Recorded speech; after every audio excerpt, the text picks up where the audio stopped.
Okay. So good evening guys.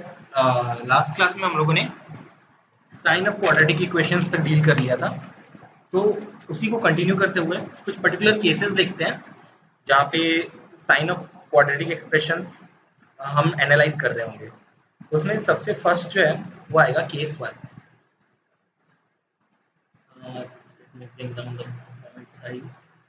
हाँ, case one में मान लो रूट्स जो है वो अल्फा और बीटा है। यहाँ पे अपवर्ड पैराबोला शेप में क्या दिख रहा है, ये a ग्रेटर देन 0 होगा, और क्योंकि दो डिस्टिंक्ट रूट्स आए तो d ग्रेटर देन 0 होगा। अब इस सिर्फ इस वाले ग्राफ को देख करके अगर मैं तुम्हें बोलूं कि इस f ऑफ x का साइन क्या है, तो f ऑफ x 0 कौन कौन से रीजन में है, ये वाले पर्टिकुलर रीजन में, यानी कि x बिलोंग्स टू अल्फा से बीटा। वैसे ही f of x greater than 0 कौन से रीजन में है, x बिलोंगिंग्स टू यहाँ वाला पूरा रीजन और ये वाला पूरा रीजन, यानी कि माइनस इंफिनिटी से अल्फा यूनियन बीटा से इंफिनिटी। और f of x equals to 0 कहाँ पर होगा, तो ये होगा x equals to alpha comma beta पे। इसी का एक सेकंड केस या फिर इसी केस का सब पार्ट एक सेकंड होगा जब ऐसे कुछ पैराबोला बन रहा होगा और ये होगा अल्फा, ये होगा बीटा। इस केस में a क्या होगा, लेस देन 0 और डिस्क्रिमिनेंट ग्रेटर देन 0। तो यहाँ पर क्या होगा, f of x less than 0 के लिए x belongs to minus infinity से अल्फा यूनियन बीटा से infinity. f of x greater than equal to 0 के लिए क्या हो जाएगा, ये x बिलोंग्स टू अल्फा से बीटा। ये कहीं पर भी एक जगह क्लोज लगा दो, इक्वालिटी नहीं हो गया, ये क्लोज लगा दिया। और सिर्फ अगर f of x equals to 0 हो गया तब तो कहाँ कहाँ पे होगा, ये x इक्वल्स टू अल्फा और बीटा में। तो अब अगर मैं इन दोनों कंडीशंस को ज्वाइन करना चाहूँ, ठीक है, ताकि जैसे अभी तो ये बोल दिया ना कि अगर a ग्रेटर देन 0 हो तो ये वाला केस होगा, a लेस देन 0 हो तो ये वाला केस होगा। अगर a को भी हम साथ में ही कंबाइन कर दें तो हम ऐसे बोल सकते हैं कि a multiplied by f of x अगर लेस देन 0 है तो इसका मतलब x बिलोंग करेगा अल्फा से बीटा।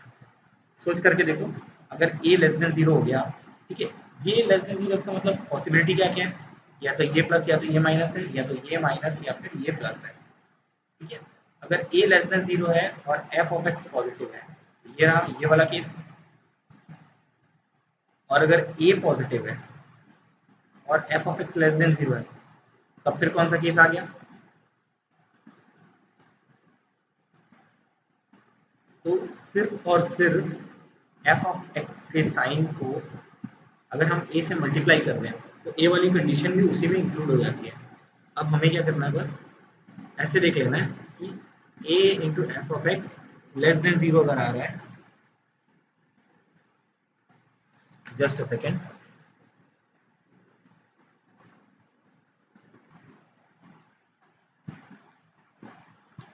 ठीक है, तो a नेगेटिव है और f ऑफ एक्स पॉजिटिव है, यानी कि ये वाला केस हुआ ये।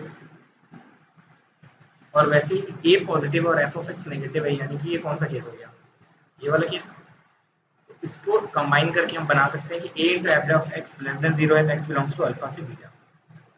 वैसे ही यहीं पर एक सेकंड केस भी बना सकते हैं, अगर a multiplied by f of x greater than 0 हो जाए तब x बिलोंग्स टू हो जाएगा माइनस इंफिनिटी से अल्फा यूनियन बीटा से लेकर के इंफिनिटी, ठीक है। और third part is a into F of X equals to 0 अगर हो जाए, x equals to alpha comma beta.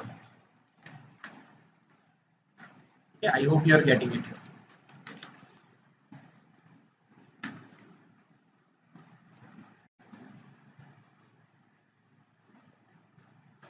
अब इसी में हम लोग सेकेंड केस कंसिडर करते हैं।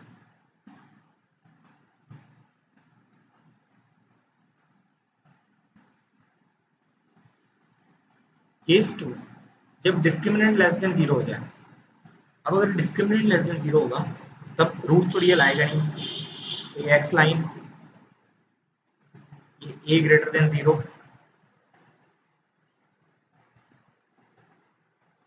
ये एक्स लाइन, और a लेस देन 0। ये दो केसेस बन के आ गए हमारे।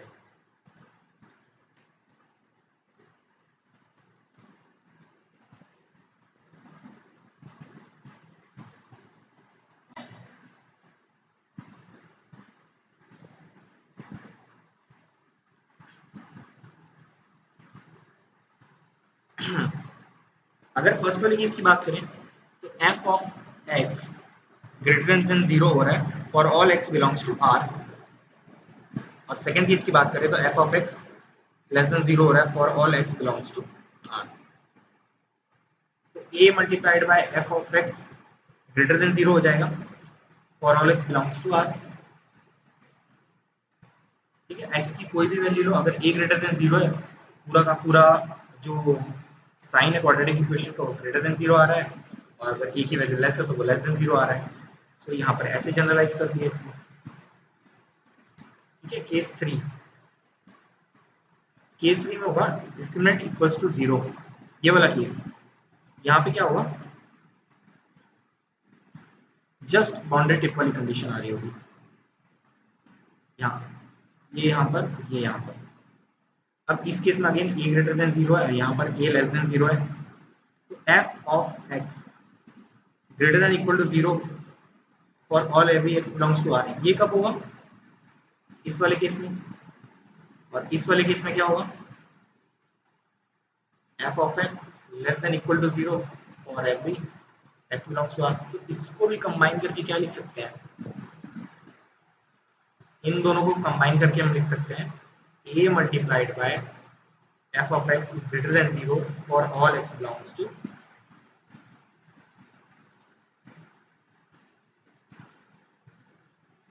All x belongs to r।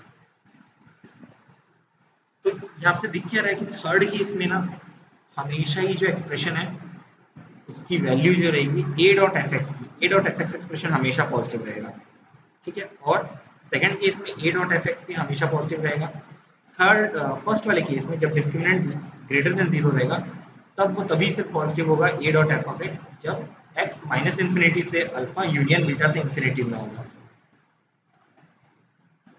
तो इन्हीं चीज को हम लोग नोट बना करके लिख सकते हैं।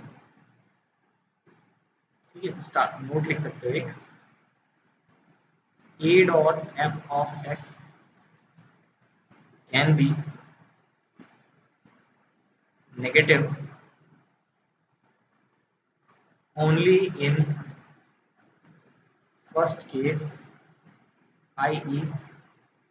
for d greater than 0.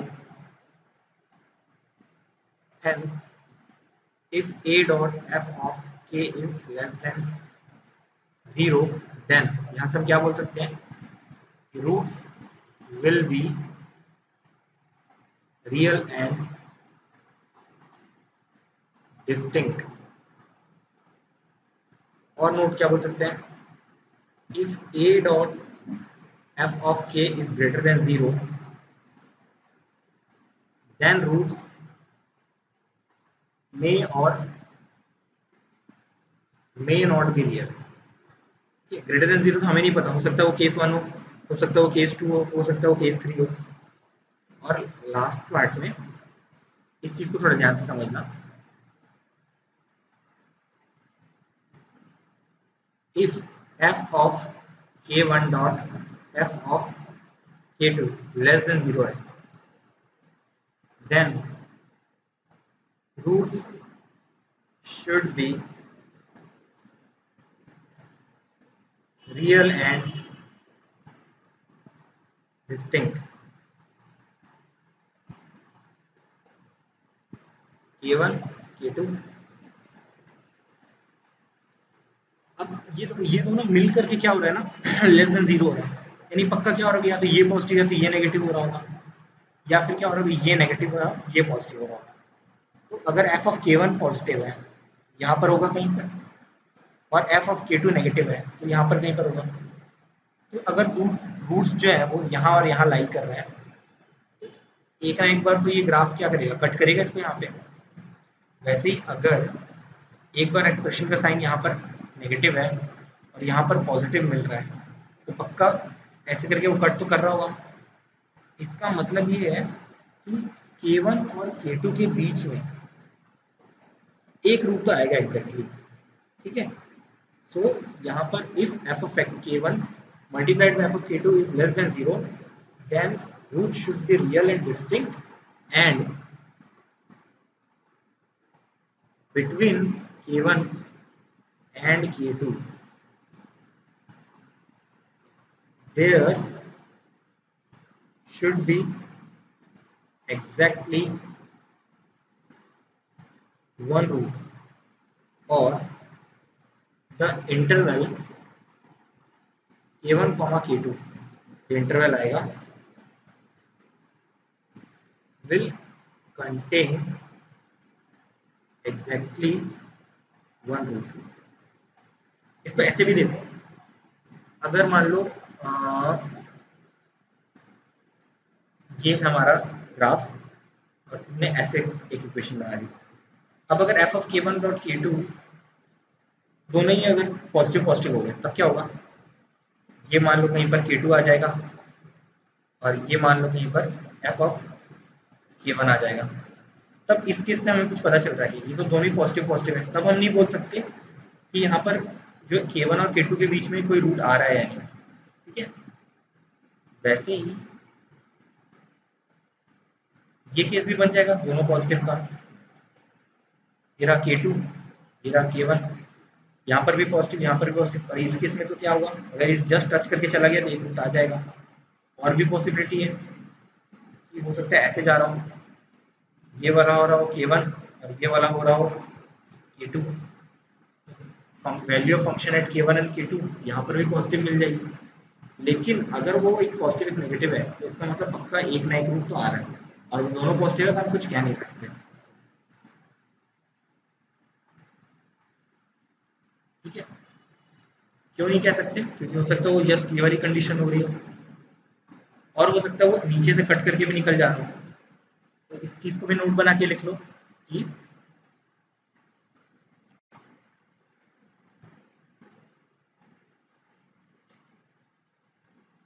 if f of K1 dot f of K2 is greater than 0,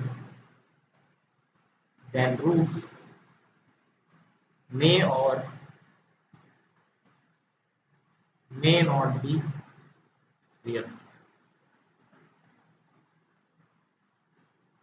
ठीक है।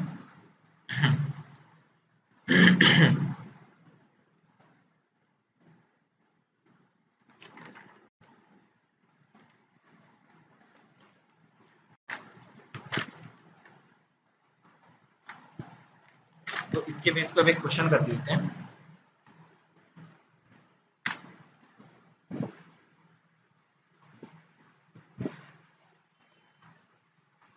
I'm erasing this part.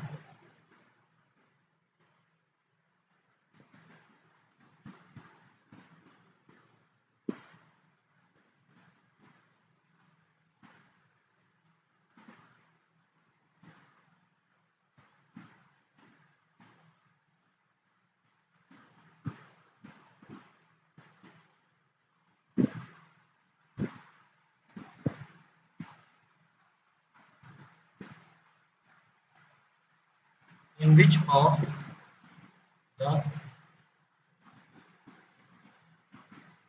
following case roots of ax square plus bx plus c equals to 0, comma a not equal to 0, and a comma b comma c belongs to R will be definitely real. A multiplied by a plus b plus c is less than 0.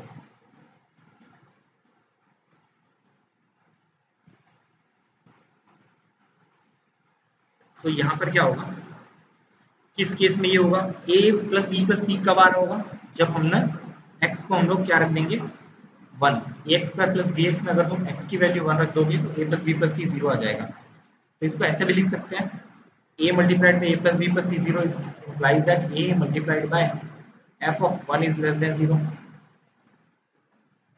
ठीक है, यहाँ पर क्या होगा, roots are real and distinct as a multiplied by f of k is less than 0। हम लोगों को ये चीज पता है रियल और डिस्टिंक्ट कब होंगे, जब a multiplied by f of k is less than 0 होगा तभी रियल और डिस्टिंक्ट होंगे। तो ये कब होगा, जब b ग्रेटर देन 0 होगा। Only possible when b is greater than 0।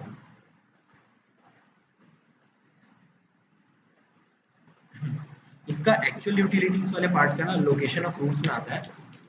So without wasting any more time हम लोग लोकेशन ऑफ रूट से स्टार्ट करेंगे और उसमें देखेंगे इन चीज़ों को अप्लाई करके। ठीक है,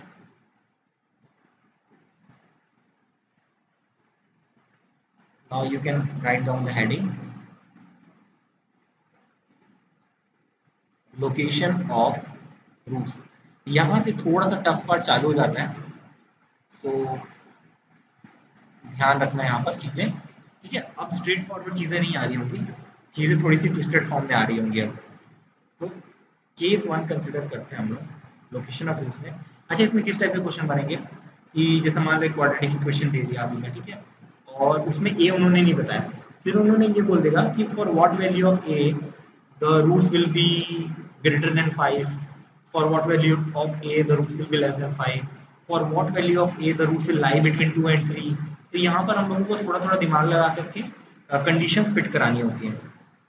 ठीक है, तो केस 1 वाला जो टाइप है उसमें हम डील करेंगे कि late f of x equals to ax square plus bx plus c, a not equal to 0 and a comma b comma c belongs to R। Then with respect to equation f of x equals to 0,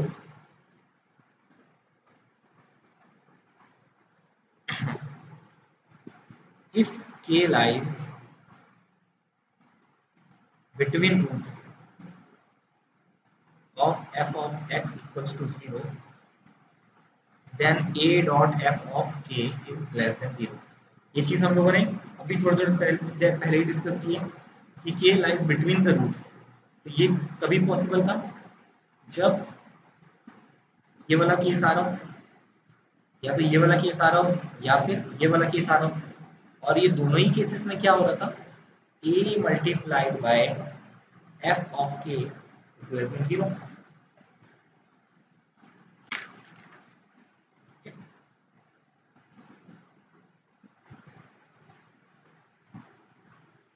I hope ये वाली चीज में उतनी problem नहीं आ रही होगी। तो सीधे से क्वेश्चन को डील कर लेते हैं।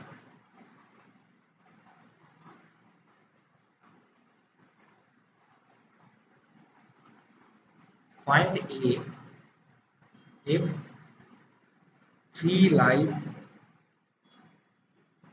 between the roots of a plus 4 multiplied by x square minus 3ax plus 5 equals to 0। ठीक है, सॉल्व कैसे करोगे इस चीज को, हमें निकालना है find a if 3 lies between the roots of a plus 4 multiplied by x square minus 3ax plus 5 equals to 0। तो यहाँ पर अगर 3 बोल रहा है लाई कर रहा है इसके रूट्स के बीच में, तो ये वाली कंडीशन है if k lies between roots of this equals to 0 then a multiplied by f of k is less than equals to 0। पर यहाँ पर अब a क्या होगा, a तो होता है ये वाला पार्ट, तो यहाँ पर होगा a plus 4 multiplied by f of 3 is less than 0। तो इसको जब सॉल्व करोगे तो आएगा ये a plus 4 multiplied by A plus 4, X की जगह पर क्या रख दिया 3 multiplied by 9 minus 3a into 3 plus 5 is less than 0, a belongs to minus infinity से -4।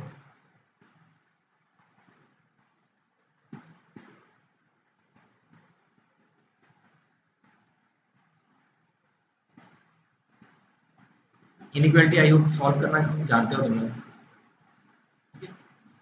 सिंप्लीफाई करके इसकी इनइक्वालिटी को सॉल्व कर लेना। एक स्टेप और मैं फर्दर सॉल्व कर देता हूँ। a plus 4 9a plus 36 minus 9a plus 5 less than 0,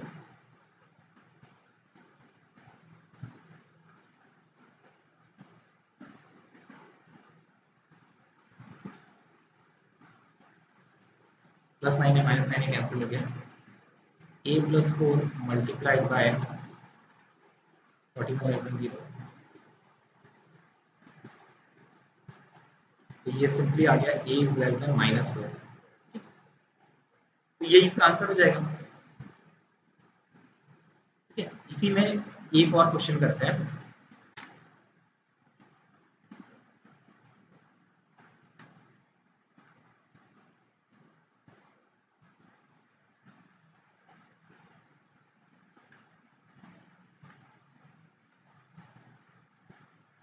second question second है ये।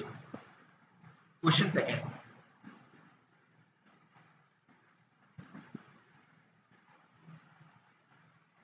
क्वेश्चन सेकंड में है कि find a if roots of the equation a minus 5 into x square plus 4a minus 3 multiplied by x plus 7a minus 8 equals to 0 are of opposite sign।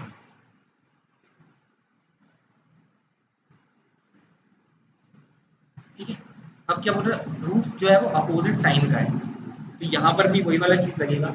अगर कोई जो दो roots हैं वो अपोजिट साइन के हैं, या मुझे थोड़ा सा दिमाग लगाना पड़ेगा कि आपका जीरो जो हो रहा होगा वो बिटवीन द रूट्स लाई कर रहा होगा, है ना। तो अगर zero between the roots lie कर रहा होगा तब मैं यहाँ पर बिटवीन द रूट्स वाली कंडीशन यूज कर सकता हूँ। ठीक है, अकॉर्डिंग टू क्वेश्चन, इफ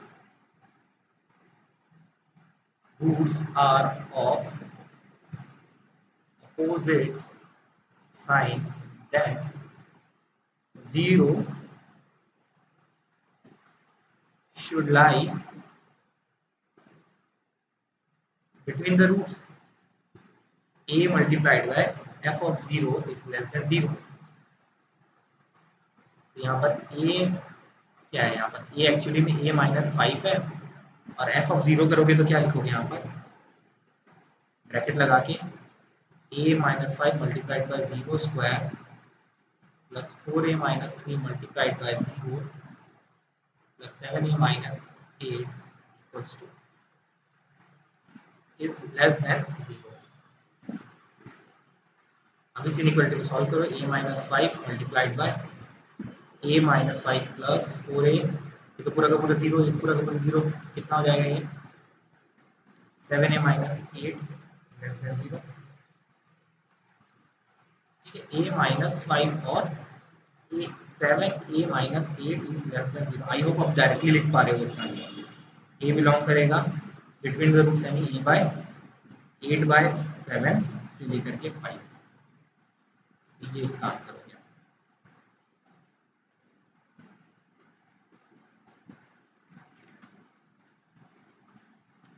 ठीक है, अभी पार्ट 1 की जो वीडियो है इसमें इतना तक ही देखते हैं। इसके बाद पार्ट 2 में हम लोग केस 2 डील करेंगे, जिसमें एक रूट तो k1 k2 के बीच में रहेगा और दूसरा k1 और k2 के बाहर रहेगा। So we will do this in the part 2 video.